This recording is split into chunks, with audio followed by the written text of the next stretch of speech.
یہ جو صحرا ہے پھول ہو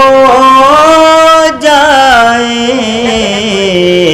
آؤ ذکر رسول ہو جائے۔ محترم حضرات، محمد صلی اللہ علیہ وسلم دنیا کی مذہبی کتابوں کے آئینے میں، یہ عنوان بہت زیادہ لمبا چوڑا ہے، مہینوں لگیں گے اس عنوان پر روشنی ڈالنے میں، پھر بھی جو مختصر سا وقت مجھے دیا گیا ہے میں اس کا پالن کرتے ہوئے اسی وقت کے اندر آپ حضرات کو کئی مذہبی کتابوں سے رسول اکرم صلی اللہ علیہ وسلم کے بارے میں پیشین گوئیاں سناؤں گا انشاءاللہ العزیز۔ محترم حضرات و خواتین، یہ بات کسی سے ڈھکی چھپی نہیں ہے کہ اللہ کے رسول صلی اللہ علیہ وسلم کے مکہ میں پیدا ہونے سے پہلے دنیا کی اور دنیا والوں کی حالت کتنی ابتر تھی۔ جہالت، غباوت، شقاوت اور دنیا کی ہر برائی کا دور دورہ تھا۔ اللہ تبارک و تعالی کو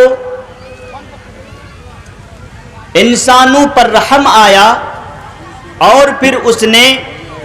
اپنے آخری نبی محمد مصطفیٰ احمد مجتبی صلی اللہ علیہ وسلم کو اپنا نبی اور رسول چن کر اس دنیا میں بھیجا۔ ہمارے نبی ایسے نبی ہیں، ہمارے رسول ایسے رسول ہیں کہ جب سے دنیا بنی تھی تبھی سے آپ کا تذکرہ ہو رہا تھا۔ اللہ تبارک و تعالی نے پورے قرآن میں 4 جگہوں پر آپ کا نام نامی محمد کا ذکر کیا ہے، اور صرف ایک جگہ پر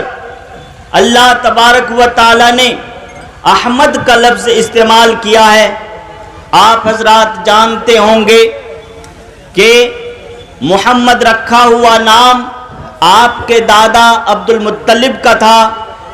اور فرشتوں کی بشارت سن کر، فرشتوں سے خوشخبری پا کر آپ کی ماں آمنہ نے آپ کا نام احمد رکھا تھا۔ حضرت آدم سے لے کر حضرت عیسیٰ علیہ السلام تک جتنے بھی انبیاء آئے، جتنے بھی رسول آئے، تمام لوگوں نے، تمام نبیوں نے آپ کے آنے کی خبر سنائی، پیشگی خبر سنائی۔ اللہ تبارک و تعالی نے سورہ آل عمران آیت نمبر 157 میں ارشاد فرمایا، الذی یتبعون الرسول النبی الامی الذی، کہ جو لوگ اس رسول امی لقب، نبی امی لقب کی اتباع کرتے ہیں، پیروی کرتے ہیں، الذی یجدونہ مکتوبا عندہم فی التوراۃ والانجیل، کہ جس نبی کا نام تورات میں بھی درج ہے، انجیل میں بھی درج ہے، زبور میں بھی درج ہے، ایسے لوگ اللہ تبارک و تعالی کی رضا جوئی اور رضامندی حاصل کر سکتے ہیں۔ حضرات گرامی، اسی معنی کی ایک اور آیت سورۃ الصف کی 6 نمبر کی آیت میں اللہ تبارک و تعالی نے ارشاد فرمایا، وَإِذْ قَالَ عِيسَى ابْنُ مَرْيَمَ، اور جب عیسیٰ ابن مریم کے بیٹے عیسیٰ علیہ السلام نے کہا، یا بنی اسرائیل، اے بنو اسرائیل، اے اسرائیل خاندان کے لوگوں، میں تمہاری طرف اللہ تبارک و تعالی کا بھیجا ہوا رسول ہوں، انی رسول اللہ الیکم مصدقا لما بین یدی من التورات، اور میرے سامنے جو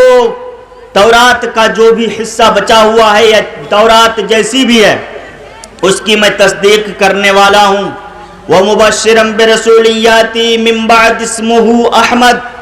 اور ایک ایسے رسول کی خوشخبری سنانے والا ہوں یا سنا رہا ہوں تم لوگوں کو جو میرے بعد آنے والا ہے اور جس کا نام احمد ہوگا۔ حضرات گرامی، ان دونوں آیتوں سے پتہ چلتا ہے جیسا کہ اللہ تبارک و تعالی نے شہادت دی ہے کہ محمد مصطفیٰ صلی اللہ علیہ وسلم کے بارے میں پیشین گوئی آپ سے پہلے نازل ہونے والی ہر کتاب میں آپ کے بارے میں پیشین گوئی موجود تھی اور آج بھی موجود ہے۔ محترم حضرات، آپ ذرا سوچئے کہ رسول اکرم صلی اللہ علیہ وسلم کی عظمت و اہمیت کو اللہ تبارک و تعالی نے قرآن میں جا بجا واضح فرمایا، آپ کی عظمت و اہمیت کو تسلیم کرنے کا حکم دیا۔ اللہ تبارک و تعالی نے